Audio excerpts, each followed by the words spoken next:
La de Gol se pasó toda la película llorando, pero mira.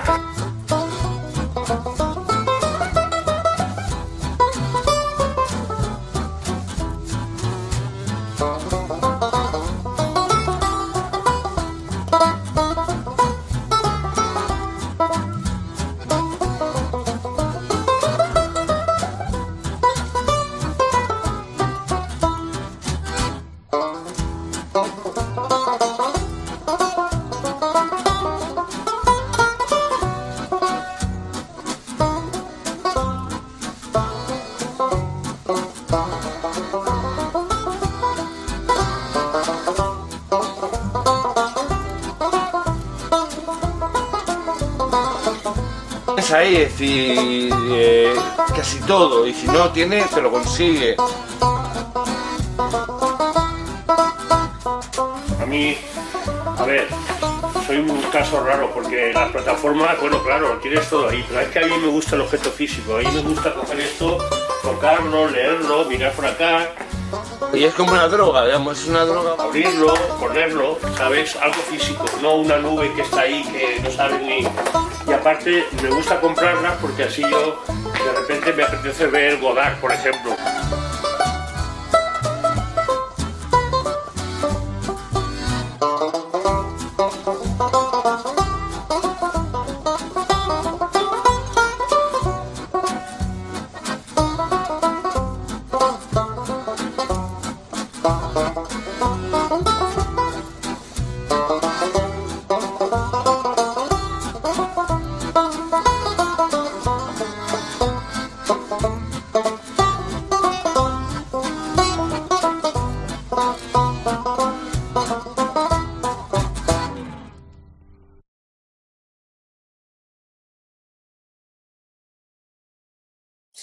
Dos adaptaciones de Crimen y Castigo, que tengo una tercera, que es la de Peter Lorre, dirigida por Josep Pons Stenberg.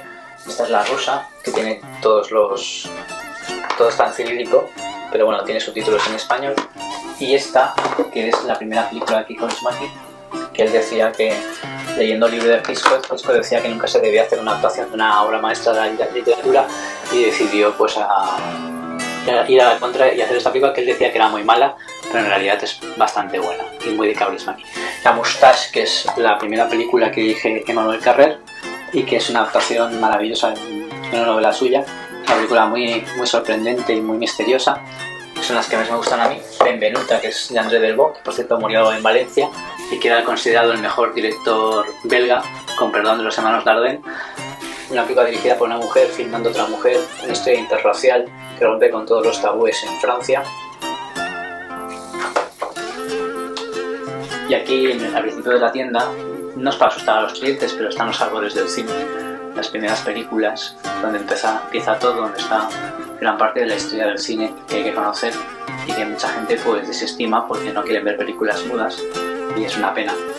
Y bueno, pues aquí hay una selección que siempre se completa con carpetas donde tengo más material, y uno pues puede hacerse una idea de cómo empezó todo. Y sobre todo con esto, ¿no? Que son las películas de Edison antes de los Lumière, y que hay que conocer al segundo de Chaumont, que es como nuestro Méliès. Y el primer largometraje documental, que aparte de La nuclear esquimal de la Haxan, es una película que habla sobre todo de la barbarie humana y de cómo es cíclica, ¿no? Es un poco la idea de continuar con una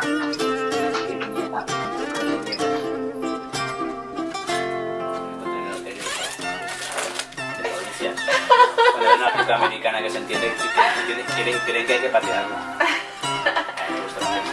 ¿Qué buscas en Stromboli que no encuentras en Netflix? No lo sé, porque nunca he consultado Netflix, no me interesa. Porque como ya está Stromboli, para qué consultar Netflix, ¿no? Y lo que busco es, primero, aquí encuentro lo que no voy a encontrar en ningún otro sitio, y además tengo a la mejor persona que puede asesorarme. Yo, por ejemplo, perseguía esta colección, más que esta colección, perseguía una película de Tavernier que se llama Los Inquilinos. Et dans alors, elle est Hardy. Il y a Hardy. Hardy le gros, le mec. Le gros. Et il demande à Laurel, qu'est-ce que tu préfères, moi ou la tarte aux pommes? Et Laurel regarde Hardy, regarde le public, il regarde encore Hardy, il regarde le public et il se met à pleurer. C'est beau, hein? Hablando con Juana Macías, que es una directora española, sobre el tema de la cosificación de la mujer, el exceso de desnudos, cuando son un poco gratuitos, yo le dije, a mí hay desnudos gratuitos de la historia del cine que me parecen maravillosos. Por ejemplo, el de Éxtasis, que es el de Gemini Lamar, que es una escena preciosa que abarca casi toda la película. Una película que yo rescataría muy desconocida, que es lo que más me gusta a mí, sería este DVD, que es un DVD que compré en Rusia. Esto me costó como 42 euros. ¿Qué importancia tiene este DVD que está en cirílico y que no se sabe muy bien qué es? Pues la importancia que tiene es que es una película de Lev Kuleshov, que fue el que inventó el montaje y te cuenta cómo lo inventó. Y el tipo con mucha humildad dijo que él descubrió algo que había que descubrirse. Y si cuando coges una imagen y la pones al lado de otra, te da una tercera imagen en realidad que tiene un sentido diferente. Y es lo que descubrió Lev Kuleshov. Y luego, por aquí tengo una película escandalosa, Thundercrack, que es una película que parece como de ambiente de cine de terror y que en realidad juega con todo. Juega con el blanco y negro, con la sexualidad, casi tiene imágenes pornográficas. Es una cosa muy divertida y muy loca, mítica, que hicieron los americanos, como una especie de película prohibida. Y me parece que es la clásica joya que está editada en el mundo, que tiene subtítulos en castellano, que se puede disfrutar y que la gente desconoce. Esta película también es importante para mí, se llama Stimulantia, que en realidad fue la primera vez que Ingrid Bergman y Ingmar Bergman coinciden en una película, aunque sea en apartados diferentes, porque es una película de episodios. Y sencillamente lo que preguntan aquí en la serie de directores nórdicos, que casi todos son suecos, es ¿qué les estimula? Y a partir de ahí hacen una especie de corto. En el caso de Ingmar Bergman hizo una película que se llama Daniel, como yo, que es muy bonita, que es un montaje de Super 8 de su hijo, Daniel, donde vierte un poco en plan poético lo que espera que sea el mundo para su hijo y por toda la poesía que le puede poner un director como Ingmar Bergman. Y luego el episodio de Ingrid Bergman es maravilloso, que es el del collar, que es un relato de Maupassant. Es una cosa siniestra, bonita.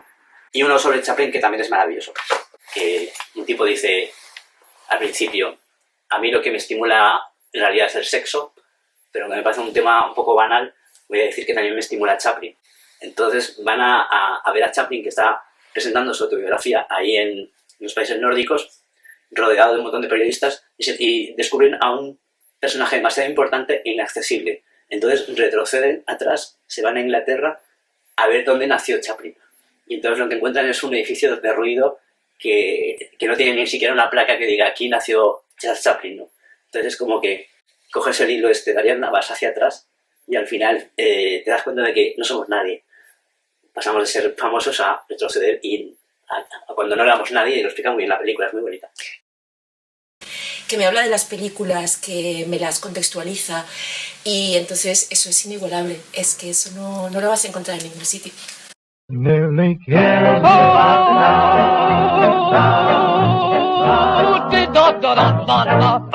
Hey, what about Mozart? You guys don't want to leave out Mozart. I mean, why you're trashing people? Oh, well, how about Vincent van Gogh or Ingmar Bergman? Bergman?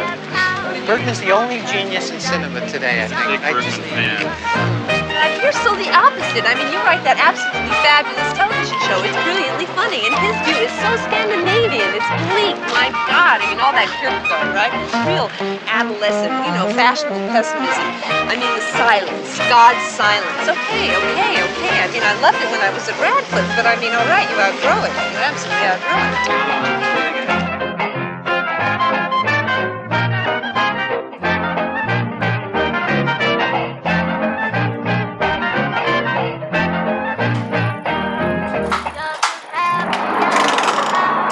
Dani, ¿qué tal? Bien. Te he traído cositas. He disfrutado de lo último que me llevé. Así que a renovar. A renovar. Sí. Más material para el alma. Más material. Sí, he vuelto a disfrutar 4 meses. 3 semanas y 2 días. Buah, ¿sabes? Vital. Y es director, ¿eh? Pensaba que era... ¿No? Directora, pero es No, es director. director, es director. Muy bien, tío. A veces hacemos películas que parecen de mujeres. Menos mal. Esta, la sueca, ¿no? Está bien. Sí, Es diferente. Pero mola también al principio, que te sorprende, una peli sueca ambientada en el año 75 y lo primero que hace la película es decir ¡se ha muerto Franco, se ha muerto Franco! Y quedan ahí en la comuna esa a celebrarlo, ¿sabes? Y tal, me parece curioso, ¿no? Que en esos países y tal, ¿no? Se hablara y se celebrara. Importante a nivel mundial. Esto es como llamamos aquí, ¿no? Lo de la isla de Stromboli, pues eso. Le digo, ¿estás abierto? ¿Estás en la isla? En vez de preguntarle, ¿estás en Stromboli? o en el videoclub. He ido variando mucho, pero de inicio me gustaba así más el cine social, pero luego he ido descubriendo que también con él cuando hizo cursos un poco, ¿no? De la historia del cine, y eso me ha servido de acicate, ¿no? Para ir probando, ¿vale? Cuestiones, ¿no? Películas así, pues, más antiguas, ¿no? O que no tenían ninguna referencia de ellas, ¿no? Y me ha servido, ¿vale? Para ir conociendo otros directores, otros cines y tal, pero sin embargo se me calaba con el cine danés o iraní o de la India o de todas esas cosas que él rescata y que son complicadas, ¿no? De ver y tal. Me dejan anonadado. Muchas veces vengo y digo, ostras, tío, es que he tenido 3 orgasmos seguidos sin moverme del sofá, ¿sabes? Sí, la verdad de es lo que... bonito de, ¿sabes? Me encanta ese tipo de cine, descubrirlo. Claro, porque el cine en principio era como el gran viajero y además esto te ayuda a ser más tolerante y a no ser xenófobo, conocer, digamos, las culturas y entrar un poco en la psicología de cada raza y cada país. Sí, sí. Que ya no se puede venir aquí, ¿eh? O sea, ven aquí. Siempre se dedica a otras cosas menos a vender. Estás más tiempo charlando con él de lo que sería un negocio cualquiera estándar, ¿no? De, bueno, dame lo que vengo, lo que demando, que me voy. ¿Has visto una película que te ha llamado la atención? Por ejemplo, Surcos, que se nos va a comentar. Sí. Que me parece una obra de arte total, espectacular. Sí. Entonces, pues bueno, si se da la circunstancia de que has visto en tu casa pues una película que te llama la atención, pues viene y se lo comentas, ¿no? Luego aparte pues le consulta, oye Dani, me apetece ver tal tipo de cine, ¿qué me recomiendas? Pues es una persona que, bueno, es la ventaja del comercio especializado con todos los cambios que ha habido, con la evolución que ha habido, ¿no? Que son los que se mantienen, gente que tiene conocimiento del negocio y entonces te asesora. Entonces ese tipo de negocios son los que prevalecen. Cuéntanos algo del premio que te han dado. Hombre, yo llegué tarde al premio, llegué una hora después, porque justamente estaba en Madrid hablándoles de adaptaciones literarias, que fue una casualidad, porque nunca estoy en ningún lado. Y llegué pues cuando habían pasado un vídeo donde yo dije muchas cosas, pero a mí me hubiese gustado coger el micro y decirlo en directo y decirles, bueno, pero me dais un premio en un momento donde los videoclubs están todos difuntos, ¿no? Entonces, ¿qué es lo que celebramos aquí, no? Celebramos que no me he muerto, que voy a soportar esta agonía del videoclub durante mucho tiempo, porque cuando llegué la concejala de Cultura, que es un amor, que es Isabel Lozano, me dice, por favor, Dani, no cierres persiana. Digo, ya, pero es que este recinto está lleno de gente que no tiene ni reproductor de DVD. Entonces estamos en modo surrealista, estoy manteniendo algo que la gente ha abandonado, ¿no? Estoy con una antorcha de un mundo extinguido. Entonces sí, para mí fue bonito, fue un reconocimiento y vino mucha gente. De hecho, la mitad de gente que fue por 3 premiados era por mí, ¿no? Con lo cual me sentí muy acogido. Y me gustan estas cosas. Nunca me dan premios. Y nunca llego a tiempo. Nunca estoy. Bueno, no necesito un reconocimiento realmente. Yo soy una persona muy dispersa y quiero hacer más cosas, no solamente lo del videoclub. Quiero escribir, que lo hago. Quiero pensar en hacer una película, que sería maravilloso. Porque tengo tantos conocimientos dentro de mí que cuando me encuentro con directores de cine me doy cuenta que sé más que muchos de ellos, la verdad. Porque llevo tantos años con el tema del cine de una manera tan obsesiva. Es decir, yo suelo bromear y digo, yo soy como Obelix, pero yo me caí en la marmita del cine. Yo estoy en un espacio multireferencial, continuamente investigando el cine, continuamente desafiándome, porque se me piden lo más difícil. como crítico de cine siempre he hecho las críticas de las películas más complicadas, que al final tengo unos conocimientos que me llevan a ser un cineasta que no hace cine, ¿no? De alguna manera. Porque estará empezando. La guerra del espacio. Corre, Chencho, corre más. Oiga, mire, todos no pueden entrar, ¿eh? ¿No es autorizada para menores? Sí, señor, sí, ya lo creo que está autorizada, pero pagando.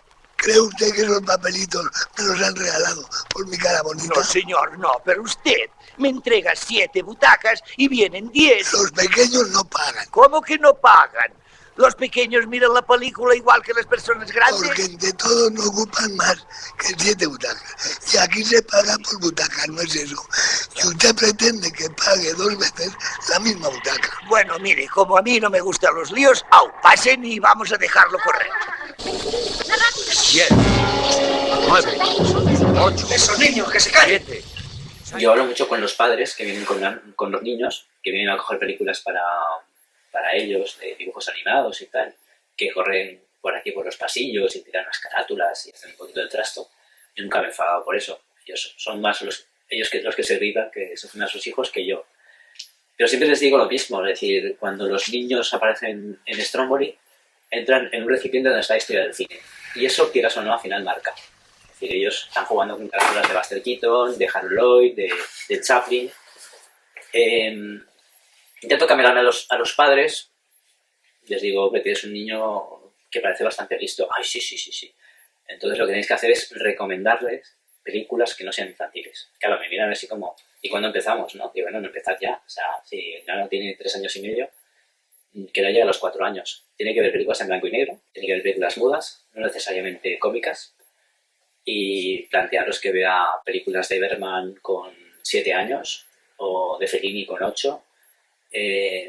Darle cosas que no entienda, verlas con ellos, asesorarles, porque de lo que se trata es que no le recomendéis películas infantiles porque eso están en su punto de mira y que vayan creciendo, pero que vayan creciendo bien y rápido. Entonces, supongo que es lo que me pasó a mí, porque yo, mi fascinación por el mundo del cine viene por mi fascinación por los adultos. Y todas esas películas que digo de Bergman, de Fellini, pues forman parte de mi infancia. Yo he visto, por ejemplo, una película impresionante que busqué una y otra vez, que era, porque me gustaba mucho el argumento, que buscaban a una bruja que se iba escondiendo y al final la quemaban. Esa película me marcó y luego descubrí con los años que era Dies Irae, la película de Dreyer, y yo la había visto como con 5 o 6 años. Y cuando volví a la película me di cuenta de que lo que pasaba es que mi madre nos leía los subtítulos cuando las pasaban por televisión para que no perdiéramos comba y la compartía con nosotros. Mi madre ha sido un poco la que me ha metido el bicho del cine en la cabeza, ¿no? Y no se me ha ido. Hasta un crío de 4 años podría comprenderlo. Búsqueme un crío de 4 años. A mí me parece chino.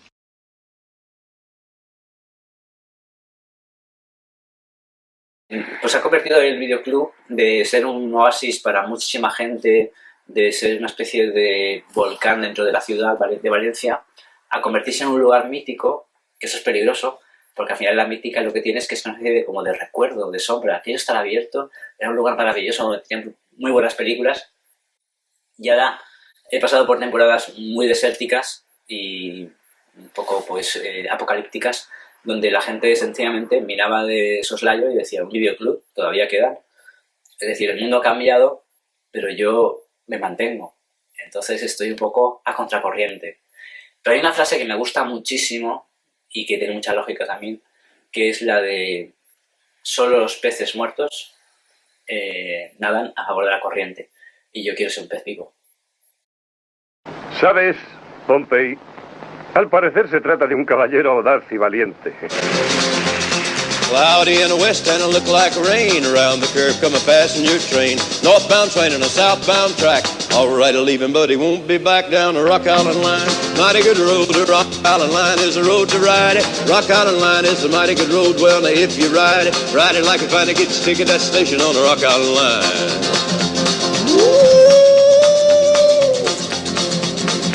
Hey, when it gets up in southern Illinois, then it starts picking up some speed in the flatland. Yeah. A, B, C, W, X, Y, Z. You cats in the cupboard and you don't see me. Down the Rock Island line, a mighty good road. The Rock Island line, a road to ride. Rock Island line, a mighty good road. When if you ride, you got to ride it like you find it gets a ticket at that station on the Rock Island line. Cloudy in the west and it look like rain. Around the curve come a passenger train. Northbound train on the southbound track. All right, leaving, but he won't be back. Down the Rock Island line, mighty good road. The Rock Island line, a road to ride. Rock Island line, a mighty good road. When if you ride, you got to ride it like you find it gets a ticket at the station on the Rock Island line. Yeah.